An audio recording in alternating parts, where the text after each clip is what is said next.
waan ajaa'ibaa harkaa isinii qabaa jechaadha. Akkuma beektan Yaasin Oroo faamilii ni beektanii gurbaa Yaman irraa gale san jechaadha.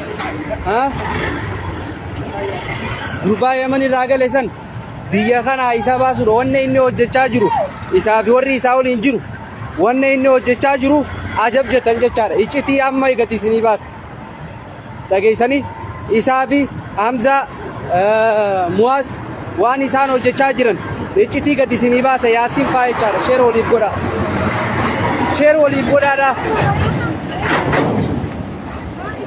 Wanne isaan biyya keessatti hojjechaa jiran gati isinii yaasa takka takkaan. Ammaan booda callisuu walirra qaqqabuun haftee jirti jechaadha dhageessanii. Waalaikum salaam wa rahmatullah. Yaasin ni beektanii Yaasin Oroo faamilii wanne inni biyya keessatti hojjechaa jiru isaa fi Muwaas faa Muwaas Maamman ni beektan jeetii yaada fi Hamzaa faa ammas wanni isaan biyya keessatti hojjechaa jiran ajab isin jechisiisa ajab dhugaa. Wallahi ammaan booda jechuudha wanni nuti callifnu tokkollee hin jiru sodaanne. Iccitii ajaa'ibaa isinii gadi baasaa jechuudha. Iccitii ajaa'ibaa wanni isin ajaa'ibsiisu akkamii seetan obboleewwan keenya. Osoo Rabbi isin dhageessise waan isaan hojjechaa jiran dhugaa bakka Oromummaa kanallee jibbitan isinii galee. Waan Yaasin Oroo faamilii faan as keessatti hojjechaa jiran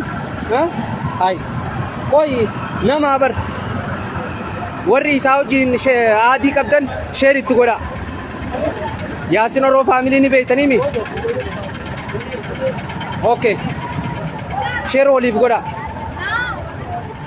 YouTubeif jecha wanne inni nu godhaa hin jiru jechuudha. YouTubeif jecha waa meeqa obsinee haga ammaa teenyeef jirra jechuudha. YouTubeidhaaf jecha asii dawwalee mee obboleewwan kiyya ilmaan Oromoodha warri Yaasin ni beektanii hundi keessaniitu waa wallaaltanii mee namni Yaasin bira jirtan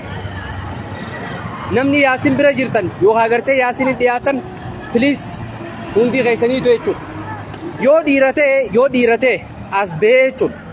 Yaasin hin baan Yaasin Oroo faamilii wanti koone naa uxaannaan hin gara bagaara bakka kaa'uun bu'aala. Kanan beekan malee nama duuba deemtee maqaa Oromollee nyaachuun ofillee nyaachuun siif gaarii miti jechuudha. Yeroo meeqa kanaan booda biyya tana keessa naafisii waliin tokko jiraataa jechuudha. Akka gaafa duraanii achii fi achi waliin jiraachuutti hin jirru dhugaan siin jaa dhiira bakka ni beektan jeetii yaada. Yaasin Oroo faamilii biyya tana keessa jira Yaman irraa kan gale si galee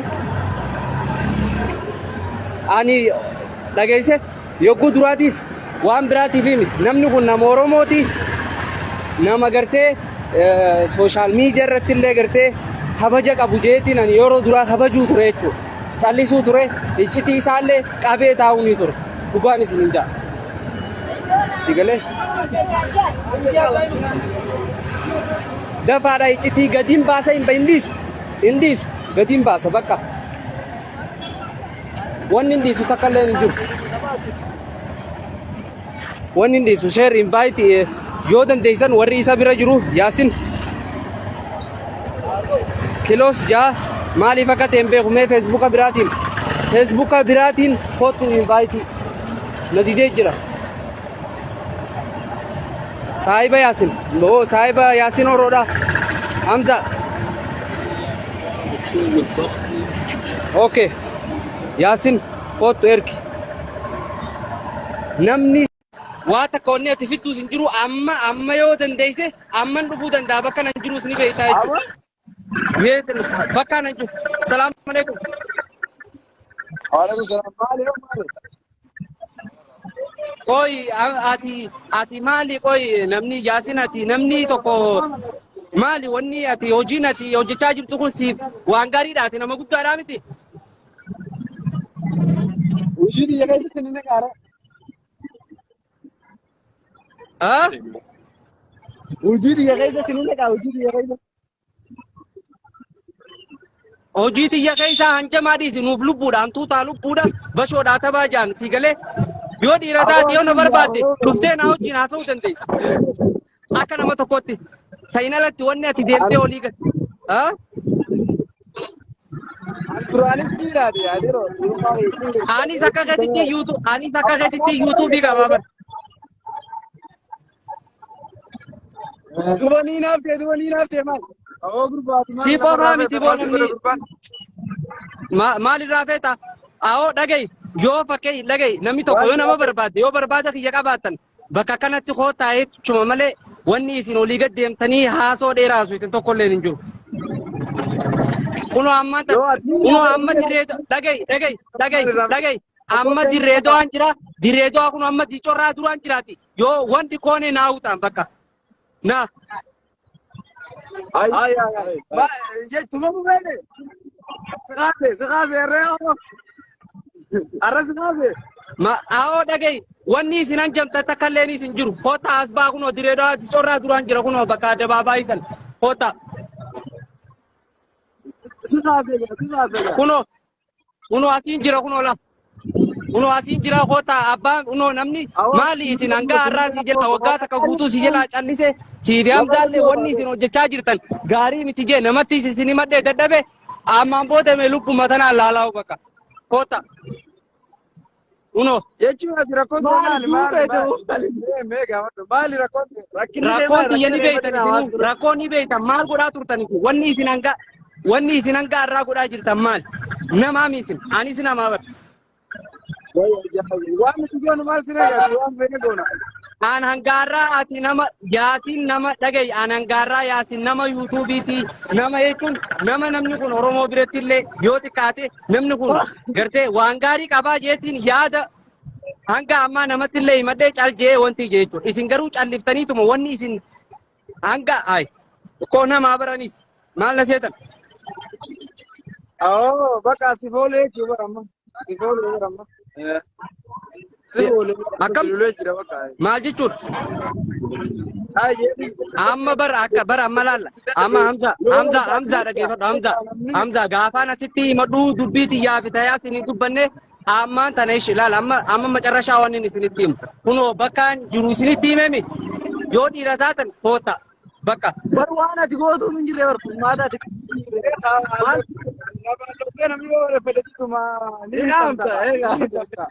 dulchorru masan namni jechuun amma isinii banjamaa dhaaree kun jechuun laal nuu lubbuudhaa bar isinitti hime bakka ishii amma laal Oromoo nama 700 fi nu daawwachaa jira dhageeffadhaa isinilleen Oromoo an kanaan booda isinii sitti himemi waa'ee dhimma kiyyaa keessaa is ba'a. Dhimma laayivii kiyyaa keessaa si fi Hamzaalle hin ba'a. Bakka. Ati direedhaa wanni bootaa wasabtuu biiftu maal yoo dhawamtee ol seenuuf immoo akkamitti bakka kaa dhiira kaa manaa bar laal yoo ana gootaniis kunoo wanni namni isin gaafatu hin jiru ofii binaa. Ma dura dhaabbadhee liibii waraabee kottaa kun asiin jira isiniin jeef yoo na dhooftanii haakima dhageeffadha. Nooni baaseetiin direedoo dhufe dhageeffadha isin hundi waan jamaa dhiisaadha. Wanni mana haakima ulaa mana haakimaa dura dhaabbadhee liibii isinii waraabeef yoo na dhooftaniis namni isin gaafatu hin jiru oliin seenaadha. Yoo waa isin godhees namni na gaafatu kan jirre ol seentaniidha bakka waa lama. Daamuu keenuma beeytaani.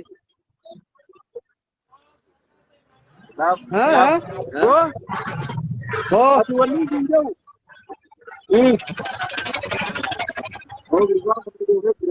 Odo. Simba no? Oh, dubbadhaa hin dhagaa. Maal jette?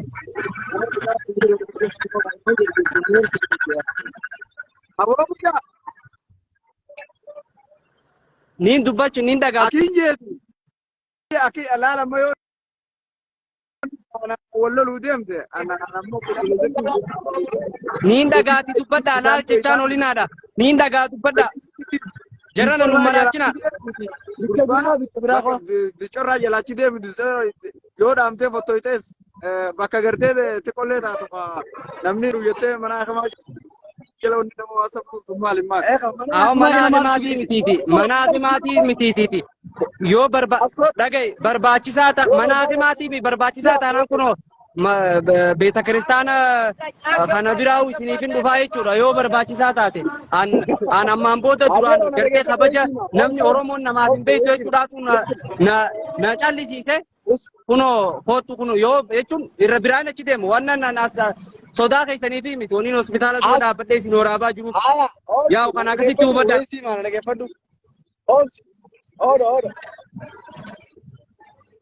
Siitu.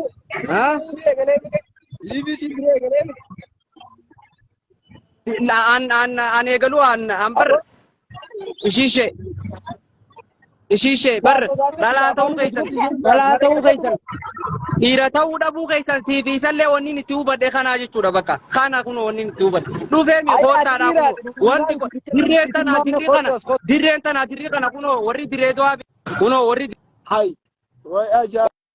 diree do'aa beeku saaragaa kun akka taate diicoorraa kunoo waa duraan jira yoo jira wanti koone naannaa hawutan bakka bakka macarra shaana gariidha bakka. Abi dhageeffatu haa lalla baadhiis dhageeffatu jiraami dhageeffatu haa. Dubbadda. Dhageeffatu jechuun wanti mudeemu. Niin dhageeffata. Yoo dhiira taate goota inni si wasafne dhufta. Anillee na beektaa nama si tuquu miti. Anna tuquu miti. Aboo Yaasin sodaa soda rabbi malee ilma namaa. Allahu akbar rabbi malee ilma namaa tokko sodaannu shahiideedha waan keenya irratti bar Allahu akbar Allahu akbar igale ay mari gum da shada ko Allah akbar jo tagay oh isin anjaman kaisan garuu dhageeffata ay naman qabu jettaniiti isin nam dhagay laki khadir naman qabu jettaniiti miskiinni barantaa ciccisu kun hundi bira kiyyay ol kee qaruuraadhaan mudhii isin kutaa hunda keessaniitu dhageessanii yoo isin fira wanti jettaniis sigaleemi miskiinni barantaa diree du'aa jala ciccisu hundi bira kiyya.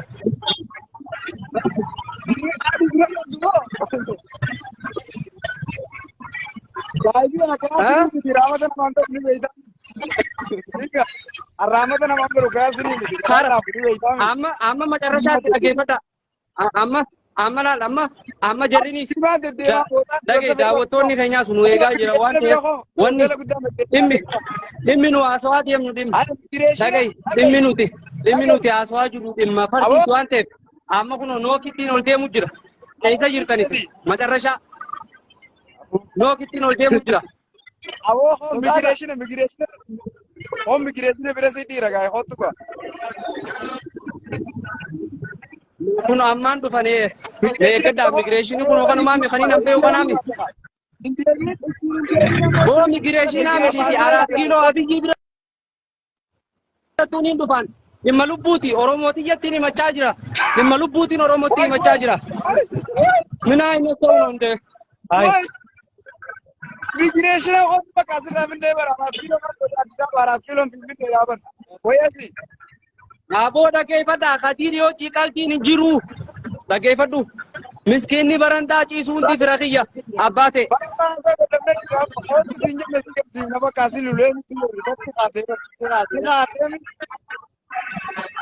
Bar dhageeffadhu siifi yaasinis dhageeffadhu wanni isin deemaa ni jirta wanni miti bar makiinaa akka joowaritti ni dhaabee saniin deemaa jirtanii beekadhaa.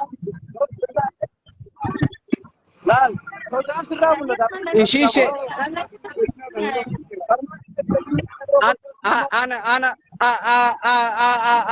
ana ramo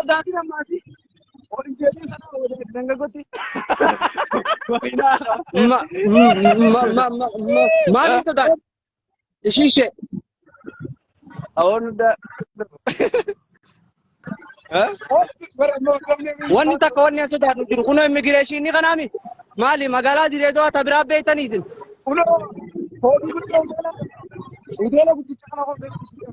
Ah?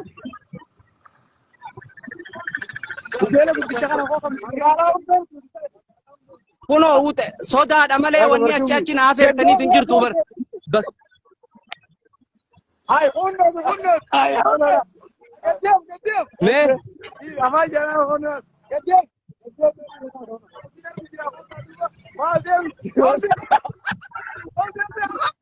eessa jirtan mee? Mee eessa jirtan jaalla? Bar maaliin gad deebi'an? Ay.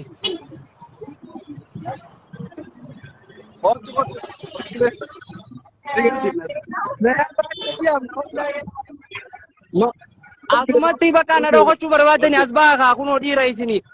Ay. Woy ani abadu qoy. Ara? Woy gudii fal. Mee seer.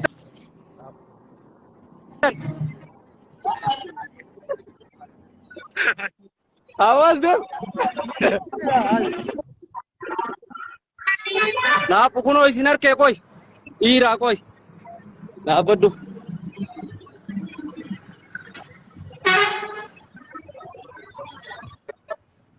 وين التيم؟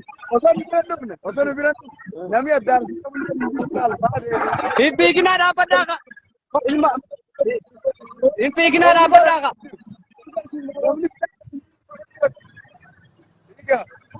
namni sina qabu namni raafan si godhu Dhaabadhaa hibbiginaadha.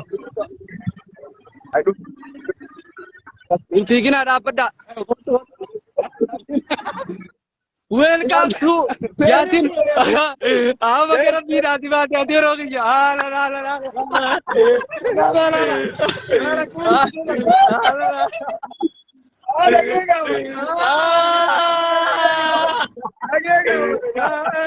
namni biraa kide Kita dari diva bagai. Warri beita duranu nuba beitari. Iga mabaye ni ko. Iga sagada. Aka warri beeytan duranu numa beeytani akka biraa akka taate obboleessa keenya Yaasin baga rabbi si baase jechuun hin fedha. Nagaami jirta akkasii Yaasin ofiin akkasii taange sirra jalatti firaaqii godhatanii waanuma jiru.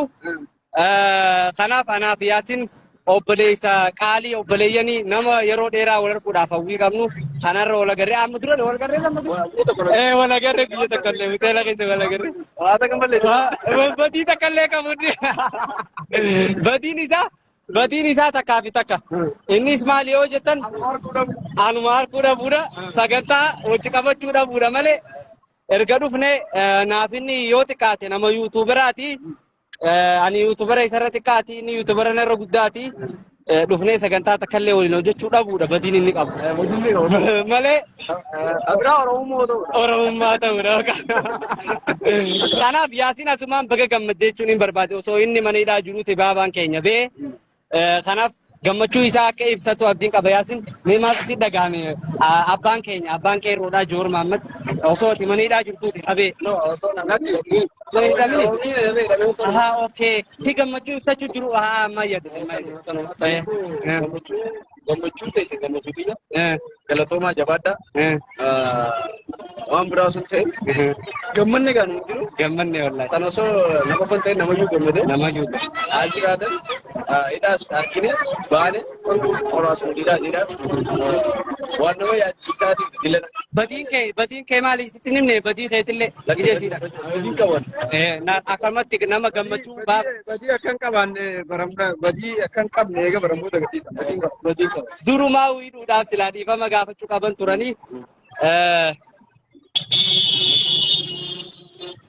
akkas